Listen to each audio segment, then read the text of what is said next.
Bismillahirrahmanirrahim. This is Dr. Numan Asgar, your biology expert. So let's start today's topic. Nervous coordination in mammals. Nervous coordination में जो आज का topic है that is synapse. Synapse is basically the closed area or the microscopic gap between axon and bulb of one neuron and dendrite of the other. Now, on the basis of this definition, synapse can be divided into two types. So, अगर हम अब इसकी types को देखें तो there are of two types. एक होती हैं chemical synapses and the second one is the electrical synapses. अब जो केमिकल साइनैप्सेस हैं इसमें जो कंडक्शन है that is through neurotransmitters. In the case of electrical synapses, the conduction is through ions or charges. जो केमिकल साइनैप्सेस होती हैं इसमें जो स्पेस होती है between the two neurons that is more. इसमें जो स्पेस होती है between the two neurons that is less. In that case जो पोस्ट साइनेप्टिक मेम्ब्रेन है इसके अंदर प्रेजेंट होते हैं कीमो रिसेप्टर्स. ये अभी हम स्टडी भी करते हैं और इसमें नो कीमो रिसेप्टर्स. तो मोस्ट कॉमनली जो स्टडी की जाती है साइनैप्स वो that is the chemical synapse. तो अब हम केमिकल साइनैप्स की वर्किंग देखेंगे, उसका मैकेनिज्म को अंडरस्टैंड करेंगे and then we will talk about the neurotransmitters. Now we will study the working of the synapse. इसे आपने गौर से अंडरस्टैंड करना है. अब हम इसको स्टडी करने लगे हैं. So that portion, this portion from here to here, this is the synaptic cleft and synaptic cleft से जो न्यूरॉन पहले आता है उसे प्री साइनेप्टिक न्यूरॉन कहते हैं और साइनेप्टिक क्लेफ्ट के बाद जो न्यूरॉन आता है उसे पोस्ट साइनेप्टिक न्यूरॉन कहते हैं. अब ये जो है that is the axon end bulb. जो एक्सोन का स्वेल पोर्शन है उसे एक्सोन एंड बल्ब कहा जाता है and this one is the dendrite of the next neuron. Now this membrane is known as postsynaptic membrane and this membrane is known as presynaptic membrane. In the axon and bulb, this one is the synaptic vesicles. These are mitochondria that are present in the exoplasm. In the post-synaptic membrane, there are present chemoreceptors. There are present potassium channels. There are present sodium channels. In the case of Presynaptic membrane, there are present voltage gated calcium channels. So this is the complete labeling of this whole diagram. अब हम इसकी working को understand करेंगे.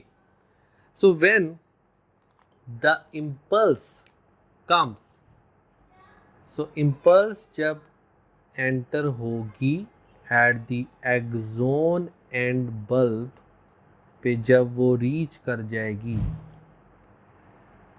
तो क्या होगा. तो ये देखिएगा, ये एक्सोन एंड बल्ब पे जब ये रीच कर गई, यहाँ पे ये इसको मैं एरो को और ज़्यादा आगे बना देता हूँ कि यहाँ पे जब रीच कर जाएगी एक्सोन एंड बल्ब पे, तो what will happen, calcium channel जो हैं वो ओपन हो जाएंगे. Now what will happen, these calcium channels will get open. Calcium जो है वो यहाँ से रिलीज होगी, कैल्शियम, ठीक है. तो कैल्शियम विल रिलीज. अब देखिएगा what will happen then, calcium move inside. Calcium, अब ये कैल्शियम है, ये इनसाइड को मूव करगी, जो मैंने यहाँ पे शो कर दिया. This calcium then bind to inner side of presynaptic membrane. So here you can see in the diagram. अब यहाँ पे ये जो कैल्शियम है that will start binding over here. यहाँ पे ये कैल्शियम बाइंड होगी, सपोज ओवर हेयर ये कैल्शियम बाइंड हो गई, तो प्री सिनेप्टिक मेम्ब्रेन पे ये बाइंड हो जाएगी. जब ये कैल्शियम यहाँ पे बाइंड हो जाएगी तो क्या होगा, द ट्रिगर मिलेगा. Trigger will cause the synaptic vesicles to fuse with the presynaptic membrane. So then what will happen, तो वो ये देखिएगा अब क्या होगा कि जब ये कैल्शियम रिलीज हो गया, मैं इसको ज़रा रिमूव कर देता हूँ, ये कैल्शियम ट्रिगर करवाएगी and this synaptic vesicle will come over here. ये यहाँ पे फ्यूज हो जाएंगे. जब ये फ्यूज हो जाएंगे तो what will happen, there is release of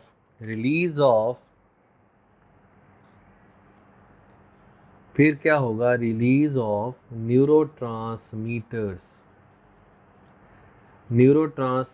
जो हैं वो रिलीज हो जाएंगे इन सिनेप्टिक क्लेफ्ट.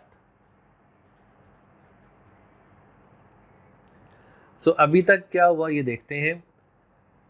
इंपल्स जब रीच करेगी at the axon end bulb, calcium voltage gated जो ये कैल्शियम चैनल्स हैं ये ओपन कर जाएंगे. ये जब ओपन कर जाएंगे तो कैल्शियम रिलीज होगी इनर साइड पे जाके ये प्री सिनेप्टिक जो मेम्ब्रेन है वहाँ पे जाके बाइंड कर जाएगी. This will trigger these synaptic vesicles to fuse with the presynaptic membrane. Presynaptic membrane के साथ ये फ्यूज होकर रिलीज करवा देंगे न्यूरोट्रांसमीटर्स. देन अब यहाँ पे एक बात बहुत इंपॉर्टेंट है कि ये जो न्यूरोट्रांसमीटर की रिलीज है, जो ये न्यूरोट्रांसमीटर रिलीज हुए इन सिनेप्टिक क्लेफ्ट पे बाय एक्सोसाइटोसिस, तो ये बहुत इंपॉर्टेंट है. एक्सोसाइटोसिस के प्रोसेस से ये रिलीज होंगे इनटू द सिनेप्टिक क्लेफ्ट. फिर ये न्यूरोट्रांसमीटर्स अटैच हो जाएंगे विद कीमो रिसेप्टर्स। ये जो कीमो रिसेप्टर्स हैं ये कहाँ पे प्रेजेंट हैं? पोस्ट साइनेप्टिक मेम्ब्रेन पे जो कीमो रिसेप्टर्स प्रेजेंट हैं उसके साथ ये अटैच हो जाएंगे एंड इम्पल्स जो है then move to next neuron. तो इस न्यूरॉन पे यहाँ से ये जो है these will bind with these chemoreceptors के साथ ये बाइंड कर जाएगी। जब ये बाइंड कर जाएंगे तो इम्पल्स जो है वो स्टार्ट हो जाएगी from there and it will go to the cell body, क्योंकि डेंड्राइट्स जो हैं वो टूवर्ड द सेल बॉडी लेके जाते हैं इम्पल्सिस को। तो इम्पल्स सेल बॉडी की तरफ मूव करेगी, then to the axon and then the process continues from one neuron to other neuron. जो इम्पल्सिस हैं वो इस तरीके से मूव करती रहती हैं। अब यहाँ पे एक बहुत इंपॉर्टेंट बात कि अगर यहाँ पे जो ये न्यूरोट्रांसमीटर्स, तो अब यहाँ पे 20,000 1 लाख के राउंड अबाउट होते हैं न्यूरोट्रांसमीटर जो इसके अंदर मौजूद होते हैं। तो ये जो न्यूरोट्रांसमीटर्स हैं यहाँ से जब रिलीज होंगे तो बहुत सारे न्यूरोट्रांसमीटर्स हैं। वो न्यूरोट्रांसमीटर्स फिर इसके साथ अटैच जब हो जाएंगे तो अटैच होते जाएंगे, इम्पल्स बनती जाएगी, इम्पल्सिस जाती जाएंगी। तो न्यूरॉन के अंदर जो है वो impulse all the time generate होती रहेंगी। इसलिए यहाँ पे एक अडेप्टेशन है जो ये पोस्ट सिनेप्टिक मेम्ब्रेन होती है, इसमें वो अडेप्टेशन है। वो अडेप्टेशन क्या है कि ये जो पोस्ट सिनेप्टिक मेम्ब्रेन है ये रिलीज करती है एक एंजाइम, एक नहीं यानी कि एंजाइम्स रिलीज करेगी, depend upon the neurotransmitters. Release करती है enzyme to block the neurotransmitters. तो इससे क्या होगा कि वो जो न्यूरोट्रांसमीटर्स जो हैं वो ब्लॉक हो जाएंगी, जितनी उनकी रिक्वायरमेंट है उतनी वो जब पूरी हो जाएगी तो उसके बाद ये जो एंजाइम है वो रिलीज होगा। लाइक हम यहाँ पे एग्जांपल लेते हैं, सपोज अब यहाँ पे मैं पहले डिस्कस करूँगा कि न्यूरोट्रांसमीटर जो हैं वो कौन कौन से हैं। तो इसमें न्यूरोट्रांसमीटर्स की जो आप देखेंगे टाइप्स हैं, इसमें जो आउटसाइड सीएनएस हैं उसमें आते हैं एसिटाइल कोलिन, और यानी कि जो पेरिफेरल जो हमारा नर्वस सिस्टम होता है उसको ये एसिटाइल कोलिन कंट्रोल कर रहा है। और इनसाइड जो सीएनएस है उसमें आते हैं एड्रीनालिन एंड डोपामीन एंड सीरोटिनिन। तो these come under inside the CNS. तो अब यहाँ पे मैं एग्जांपल, तो सपोज न्यूरोट्रांसमीटर एसिटाइल कोलिन। अब सपोज यहाँ पे हम एग्जांपल ले रहे हैं कि एसिटाइल कोलिन जो है वो एक न्यूरोट्रांसमीटर है। तो एसिटाइल कोलिन को इनहिबिट करने के लिए एक एंजाइम प्रेजेंट होता है, इसको कहते हैं एसिटाइल कोलिन एस्टरेज, जो कि रिलीज होगा पोस्ट सिनेप्टिक मेम्ब्रेन से, जो इसको इनहिबिट कर देगा ताकि इसकी जो रिलीज है वो रुक सके और इम्पल्सिस जो हैं वो कंटिन्यूस ना रह पाए। तो इसको समझ लें दोबारा से, ये जो पूरी वर्किंग है साइनैप्स की, इसमें होता क्या है कि this one is the post synaptic pre synaptic neuron, this one is the post synaptic neuron.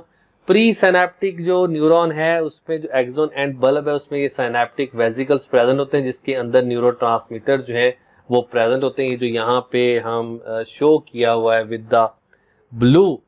So these are the neurotransmitters।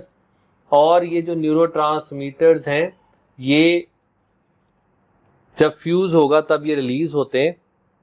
तो फ्यूज कब होता है कि जब इम्पल्स आती है, the calcium channels open, they bind to the inner side of the presynaptic membrane, this will trigger the synaptic vesicles to fuse with the presynaptic membrane. Then the synaptic vesicle will release the neurotransmitters into the synaptic cleft. These neurotransmitters then bind with the chemoreceptors on the postsynaptic membrane and start triggering the impulse towards the other neuron. So these neurons are very much important, these impulses are very much important. अब यहाँ पे जो next जो बात है हम जो यहाँ पे करने लगे वो ये बात है कि जो ये कैल्शियम और पोटेशियम चैनल्स का जो रोल है वो वही रोल है कि जो हमने नर्व इम्पल्स में स्टडी किया था. तो एज वी नो कि यहाँ पे इनसाइड ऑफ द मेम्ब्रेन या outside, outside is more positive, inside is more negative. तो जब इम्पल्स आएगी तो उसमें क्या होगा, what will happen, this will happen कि inside become positive and outside become negative. अब इसमें वही चैनल्स जैसे हमने डिस्कस किया था कि जब रेस्टिंग मेम्ब्रेन पोटेंशियल है तो सोडियम चैनल्स जो हैं वो क्लोज हैं. जैसे ही इम्पल्स आएगी सोडियम चैनल्स ओपन हो जाएंगे. सोडियम चैनल ओपन होंगे तो सोडियम अंदर मूव कर जाएगा इनसाइड द मेम्ब्रेन. और जब एक खास किस्म का पोटेंशियल जो +50 मिली वोल्ट है तब क्या होगा, सोडियम चैनल्स क्लोज हो जाएंगे, पोटेशियम चैनल ओपन हो जाएंगे. और उससे क्या होगा कि पोटेशियम मूव आउटसाइड, जिससे रीपोलराइजेशन जो है वो स्टार्ट हो जाती है. और उसके बाद फिर रिफ्रैक्टरी पीरियड आता है जिसमें क्या होता है कि सोडियम पोटेशियम पंप जो है वो एटीपी की यूटिलाइजेशन पे अपनी वर्किंग परफॉर्म करता है. 3 सोडियम आउटसाइड जाते हैं और 2 पोटेशियम इनसाइड आते हैं, जिससे जो इम्पल्स है वो वापस अपनी रेस्टिंग पोटेंशियल में आ जाती है. So this all happens in this case कि जो साइनेप्स से जो मूवमेंट होगी, न्यूरोट्रांसमीटर आगे अटैच होंगे, फिर जो इम्पल्सेस हैं वो ट्रांसफ़र होती हैं. अब ये भी बहुत इंपॉर्टेंट है अंडरस्टैंड करना कि यहाँ पे एक न्यूरॉन है जो इस न्यूरॉन के साथ बाइंडिंग कर रहा है. अब यहाँ पे हो सकती, this happens many times in our body कि जो ये न्यूरॉन है इसके साथ एक इस साइड से भी न्यूरॉन अटैच हुआ है, एक इस साइड से भी न्यूरॉन है, उस से भी न्यूरोट्रांसमीटर आ रहे हैं, इससे भी न्यूरोट्रांसमीटर्स आ रहे हैं. तो इम्पल्सेस जो हैं वो किसी भी तरीके की हो सकती हैं. लाइक अगर हम सपोज हम बात करते हैं कि अगर एक इम्पल्स है जो टेम्परेचर को शो कर रही है, जो टेम्परेचर का मैसेज लेके जा रही है, एक इम्पल्स है जो पेन का मैसेज लेके जा रही है. तो हीट, हॉट ऑब्जेक्ट पे जब हाथ लगता है तो ऑब्वियसली हीट भी फील होती है, टच भी फील होता है, पेन भी फील होती है. तो तीनों रिसेप्टर्स जो हैं वो तीनों जो रिसेप्टर्स हैं वो इम्पल्सेस जनरेट कर रहे हैं और वो सेकंड जो न्यूरॉन है पोस्ट सिनेप्टिक वाला उसको न्यूरोट्रांसमीटर्स दे रहे होते हैं. तो वहां पे वो इम्पल्सेस जारी होती हैं. तो जितनी ज्यादा प्री सिनेप्टिक न्यूरॉन्स होंगे उतनी तेजी से जो इम्पल्सेस हैं वो मूव कर रही होती हैं. तो ये भी एक अंडरस्टैंड करने वाली बात है कि जितने ज्यादा pre synaptic neurons message convey कर रहे हैं, न्यूरोट्रांसमीटर दे रहे हैं, उतनी तेजी से जो इम्पल्सेस हैं वो नेक्स्ट न्यूरॉन में ट्रांसफर हो रही होंगी. तो अब हम जरा स्पीड देखते हैं नर्व इम्पल्स. स्पीड ऑफ जो नर्व इम्पल्स है that depends upon the presence of myelin sheath. तो माइलिन शीथ जिसमें प्रेजेंट होती है, हमें पता है कि उन न्यूरॉन्स को हम माइलिनेटेड न्यूरॉन्स कहते हैं. और जिनके अंदर ये जो माइलिन शीथ है वो एब्सेंट होती है उन्हें हम नॉन माइलिनेटेड न्यूरॉन्स जो हैं वो कहते हैं. अब ये जो माइलिनेटेड न्यूरॉन्स हैं, नॉन माइलिनेटेड न्यूरॉन, अब इसमें क्या है, इम्पल्स नॉर्मली मूव कर रही है तो इसमें क्या होगी, लेस स्पीड होगी नर्व इम्पल्स की. और इसमें क्या होगी, मोर स्पीड होगी नर्व इम्पल्स की. अब इसमें मोर स्पीड क्यों होगी, क्योंकि इसमें जो इम्पल्स है वो मूव करेगी, जंप करेगी फ्रॉम नोड टू नोड. तो जंपिंग की वजह से ये जो मूवमेंट है वो होती है. और जो अगर हम ह्यूमन बॉडी की बात करें तो वहाँ पे जो इम्पल्सेस हैं वो इसमें केस है कि इम्पल्स की जो मैक्सिमम जो है 120 मीटर पर सेकंड है उसकी स्पीड इम्पल्स की. सो अगर हम बात करें नॉर्मली 100 भी हो सकती है, 120 भी हो सकती है, 40 भी हो सकती है, 50 भी हो सकती है. तो स्पीड जो है नर्व इम्पल्स की वो मैक्सिमम 120 मीटर पर सेकंड होती है. So this is all about synapse. Thank you very much and Allah Hafiz.